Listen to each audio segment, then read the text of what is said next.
Wow, my predictions for the finale was terrible, but yes, my thoughts on episode 12 of Tsukimichi Moonlit Fantasy, the finale.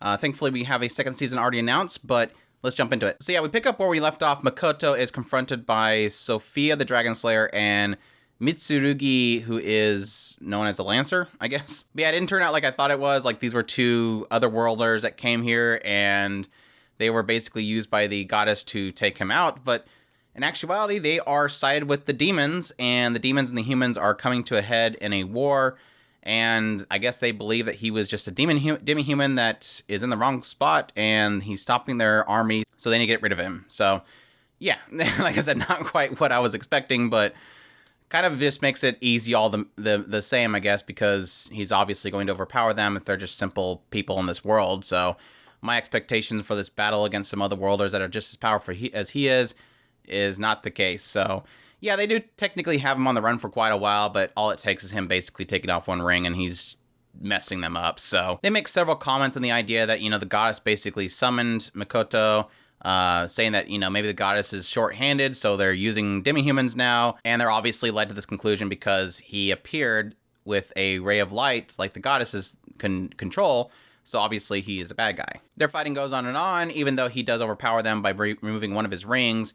They still try to almost get the upper hand of him. That's when he utilizes a weapon that was given to him by the dwarves. He's able to shatter the sword that Sophia is wielding, and then eventually she basically tricks him, grabs him, pulls him up in the air, and lets him drop onto basically an array of these crystal daggers, and that's when he pretty much destroys all of his rings in order to unleash this big, huge humongous bolt that just shatters everything, wipes out. I think it looked like it was wiping out part of the demon army.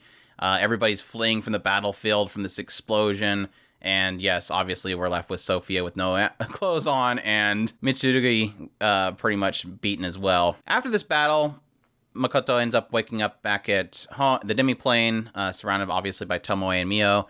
That's when we get quite a few little drops of information. One being from the position of Rembrandt, where they're talking about this battle for Fort Stella and the fact that this third disciple of the goddess showing up, which obviously is what they're calling Makoto, clad in red, which is the outfit that he was using. Additionally, Makoto mentioned the idea that apparently while he was fighting them, he did not realize the presence of two other worlders, which includes a girl that was brown-haired and brown-eyed that's fighting some beast, and then it looked like this other dude had chromia eyes that's riding on a lance, but apparently this is the point where they're basically revealing that there's two other people that have been isekai to this world.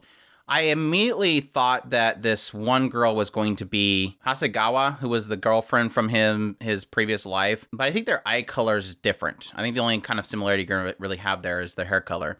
So, seemingly nothing involving the childhood friend from the other world, but it just seems like they're still keeping that fresh, still, having him talk about the fact that he's sorry that he always thinks of her, in the most convenient times, and essentially had left her. But this leads us to several kind of key points to kind of wrap up the season. One, the aspect that he still kind of dedicated the idea that he wants to get stronger, to utilize more mana, because obviously he was kind of at his ropes with the fight with the other two, and he needs to know how to control his power a little bit better, so he still wants to go to the academy. At the same time, we get a little bit of shots of Illusory World, where they have pretty much the Aka girls welcoming him then like she's some kind of street barter trying to pull customers into a bar or something. They show the Sige shop, where it looks like they're doing a really good job of creating interest in their place, even though it is run by demi-humans, showing the craftsmanship of the dwarf, the fruits that they are providing, the healing potions that they have, all kind of tricking some person into it. And they have a little brief moment where they're talking about him going off to the academy. Tomoe Mia wants to go with him after this fight, which I'm like, why would it matter if you go with him? The goddess literally teleported him out away from Shiki. It's not as if going with him is going to help. If the goddess wants to separate you, she's going to do it. But no, he's like, nobody knows who Shiki is. I want to keep you two as my trump card, so I want you to stay here. Tomoe brought out a new fragment, so now we have a new fragment, so that's great. He ended up naming it Komoe, similar to Tomoe. To which Tomoe's like, basically it's from both of our mana, so it's essentially our child. Mio doesn't like that, obviously. So yeah, basically a nice little wrap up of the season. It did have a little bit of a feeling there of Makoto kind of accepting the new world that he's in, the people that are around him that are accepting of who he is. Basically him forming companionships with a lot of people, which is good. Just an overall nice wrap up of the season. I think like in contrast to something like Spirit Chronicles, this was kind of very refreshing. Even if I didn't know there was a second season announced, I probably wouldn't be, upset at this point, just because like the only thing they're really kind of hinting at for what's coming up is the fact there's two other worlders that are there, or the isekais that are in this particular world with him.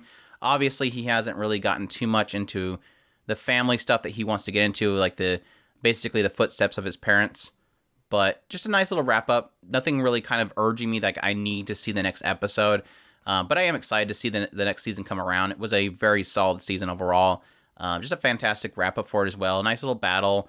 Some really good little animation shots they did for the battle itself, and kind of just wrapping everything up in a nice bow. It was a really solid episode overall. It is kind of interesting just how disconnected they've basically created Makoto and the demi-plane, especially with the humans warring against the demons themselves. And I think that's by nature, just the aspect that he's so, I guess, seen as an ugly person that he can't really fit in with the culture of the people around him. Only with the demon humans themselves in the demi-plane. But anyway, that's my thoughts on the finale of Tsukimichi Moonlit Fantasy. Definitely a fantastic episode. Looking forward to season 2. I appreciate you guys sticking with me each week to see my impressions on this particular show.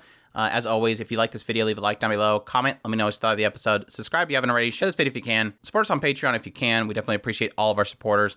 And y'all take care.